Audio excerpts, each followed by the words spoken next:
ಇನ್ನೊಂದು ಕಡೆ ಹೇಳ್ತಾರೆ ಹುಟ್ಟೋದಾದ್ರೆ ಮುಸ್ಲಿಂ ಆಗ್ಬಿಡ್ತೀವಿ. ಹೀಗೆ ಆಗಲಿಲ್ಲರಿ. ಪಾಪ ಗುರ್ತಿಲ್ಲ ಅವರಿಗೆ. ಹುಟ್ಟೋದಾದರೆ ಇದು ಯಾರಿಗೆ ಗುರ್ತಿಲ್ಲ ಅಂದರೆ ಸಿದ್ದರಾಮಯ್ಯ ಗುರ್ತಿಲ್ಲ, ಅವ್ರು ಯಾರೋ ಭದ್ರಾವತಿ MLA ಗುರ್ತಿಲ್ಲ. ಇಸ್ಲಾಮದಲ್ಲಿ ಪುನರ್ಜನ್ಮ ಇಲ್ಲ. ಇನ್ನೇನು ಹುಟ್ಲಾಕದ್ರಾಗ ಅವರ ಧರ್ಮ ಗ್ರಂಥ ಪ್ರಕಾರ ಇಲ್ಲ. ಪುನರ್ಜನ್ಮ ಅನ್ನೋದು ಹಿಂದೂ.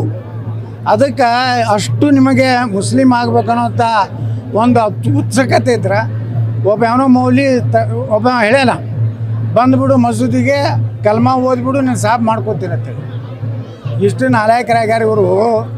ಮುಸ್ಲಿಂ ಓಟ್ ಹಟ್ಟರಿಂದ ಬಂದಾನ ಭದ್ರಾವತಿಯಲ್ಲಿ. ಸಿದ್ದರಾಮಯ್ಯರು ಹೇಳ್ತಾರೆ ಮುಂದಿನ ಜನ್ಮ ಏನಾದರೂ ಇದ್ದರೆ ನಾನು ಮುಸಲ್ಮಾನನಾಗ್ತೀನಿ. ಇದೇ ಸಿದ್ದರಾಮಯ್ಯನ ಕೇಳಕ್ಕೆ ಬಯಸ್ತಾ ಇದ್ದೀನಿ.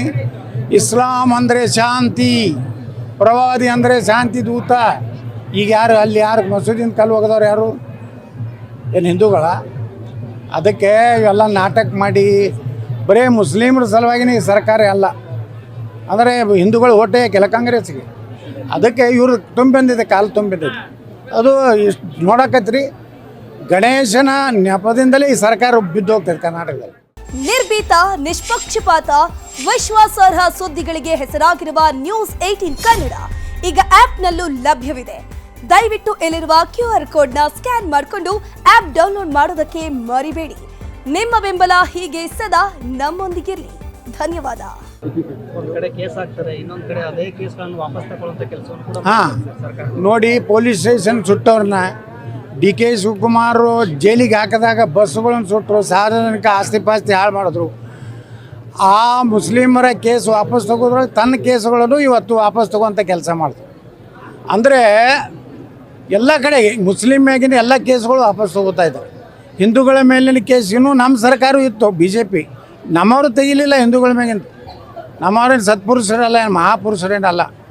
ಇವರು ಕಳ್ರೆ ಇವರು ರಾತ್ರಿ ಸಿದ್ದರಾಮಯ್ಯ ಮನೆಯಲ್ಲಿ, DK ಶಿವಕುಮಾರ್ ಮನೆಯಲ್ಲಿ ಮಜಾ ಮಾಡ್ತಾರೆ. ಮುಂಜಾನೆ ಹೋಗಿ ನಾವು ಹಿಂದೂ ರಕ್ಷಣೆ ಮಾಡ್ತೀನಿ ಅಂದರೆ ಹೆಂಗಾಗ್ತದೆ? ಮೊದಲು ನೀವು ಅಡ್ಜಸ್ಟ್ಮೆಂಟ್ ರಾಜಕಾರಣ ಬಿಡಿ. ಮೊನ್ನೆ ಅದೇನು ಆಯ್ತಲ್ಲ, ಅದು ಕ್ರಿಕೆಟದ್ದು RCB ವಿಜಯೇಂದ್ರ ವಿಧಾನಸಭೆಯಲ್ಲಿ ಮಾತಾಡಲೇ ಇಲ್ಲ. RCB ಚರ್ಚೆ ನಡೆದ್ರು, ಹೊರಗೆ ಹೋಗಿ ಕೂತ. ಅಶೋಕ್ ಯಾವ ಸರ್ಕಾರದ ವೈಫಲ್ಯದಿಂದ ಮುಖ್ಯಮಂತ್ರಿ, ಉಪಮುಖ್ಯಮಂತ್ರಿ ಮತ್ತು ಹೋಮ್ ಮಿನಿಸ್ಟರ್ ಕಂಪ್ಲೀಟ್ ಫೇಲ್ಯೂರ್ ಆಗಿದ್ದಾರೆ. ಪೊಲೀಸರ ಮೇಲೆ ಒತ್ತಾಯ ಮಾಡಿ ಅವರು ಪರ್ಮಿಷನ್ ಕೊಡ್ಲಿಕ್ಕೆ ತಯಾರಿದ್ದಿಲ್ಲ. ಪೊಲೀಸರು ನಮ್ಮ ಕಂಟ್ರೋಲ್ ಆಗೋದಿಲ್ಲ, ನಾವು ಈಗ ಎಲ್ಲ ತಯಾರಿ ಮಾಡ್ಕೋಬೇಕು, ಕನಿಷ್ಠ 1 ವಾರ ಸಮಯ ಬೇಕಂತ ಹೇಳಿದರು ಈ ಪೊಲೀಸರು ಇಲಾಖೆ. ಇವತ್ತು ಹೇಳಿದ್ರು ಸಹ ಪೊಲೀಸರ ಅವರ ವಿಚಾರನ ಕೇಳಾರ್ದೇ ಇವರು ಏನು ಮಾಡಿದ್ರು, ಒಮ್ಮೆ ಸಿದ್ದರಾಮಯ್ಯನವ್ರ ಸ್ವಂತ ತಮ್ಮ Xನಲ್ಲಿ ಟ್ವೀಟ್ನಲ್ಲಿ ನಾಳೆ ಬಂದುಬಿಡಿ ವಿಧಾನಸಭೆ ಇದಕ್ಕೆ ಮೆಟ್ಟಲಿಗೆ ಭವ್ಯ ಮೆರವಣಿಗೆ ಮಾಡೋಣ ಅಂತ ಹೇಳಿದ್ರು. ಪಾಪ ಪೊಲೀಸ್ ಅಧಿಕಾರಿಗಳನ್ನ ಸಸ್ಪೆಂಡ್ ಮಾಡ್ತಾರೆ. ಅವ್ರನ್ನೇ ಅದಕ್ಕೆ ಮಾಡಿದ್ರಿ? ಅವ್ರೇನು ತಪ್ಪು ಮಾಡಿದ್ರು? ಪೊಲೀಸ್ ಕಮಿಷನರ್ 3 ಅಧಿಕಾರಿಗಳನ್ನ ಸಸ್ಪೆಂಡ್ ಮಾಡಿದ್ರು. ನೀವು ಹಿಂದುಳಿದ ಪರಿಶಿಷ್ಟ ಪಂಗಡ, ಅದೇ ಪರಿಶಿಷ್ಟ ಪಂಗಡ ವಾಲ್ಮೀಕಿ ಜನಾಂಗದವರೇ ಅಲ್ಲ ಪೊಲೀಸ್ ಕಮಿಷನರ್ ದಯಾನಂದ್. ಅಂದರೆ ಇವರಿಗೆ ಯಾವುದೇ ಮಾನ ಮರ್ಯಾದೆ ಇಲ್ಲ. ಮುಸ್ಲಿಂ ಬಂದರೆ ಟೋಪಿ ಹಾಕೊಳ್ಳಿಕ್ಕೆ ತಯಾರಿದ್ದಾರೆ ಸಿದ್ದರಾಮಯ್ಯ. ಮುಸ್ಲಿಂ ಟೋಪಿ ಮತ್ತೆ ಒತ್ಕೋತಾರೆ ಹಿಂಗೆ.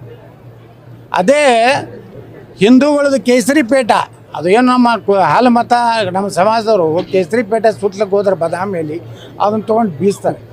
ಇದು ಜಾತ್ಯತೀತ. ಜಾತ್ಯತೀತ ಅಂದರೆ ಎಲ್ಲ ಜನಾಂಗಗಳಿಗೂ ಗೌರವ ಕೊಡಬೇಕು. ನೀವು ಹೆಂಗೆ ಮುಸ್ಲಿಮರು ಟೊಪಿಗೆ ಗೌರವ ಕೊಡ್ತೀಯಲ್ಲ, ಹಂಗೆ ಹಿಂದೂಗಳ ಇದಕ್ಕೂ ಗೌರವ ಕೊಡಬೇಕು. ಅದೇ ಇಲ್ಲ.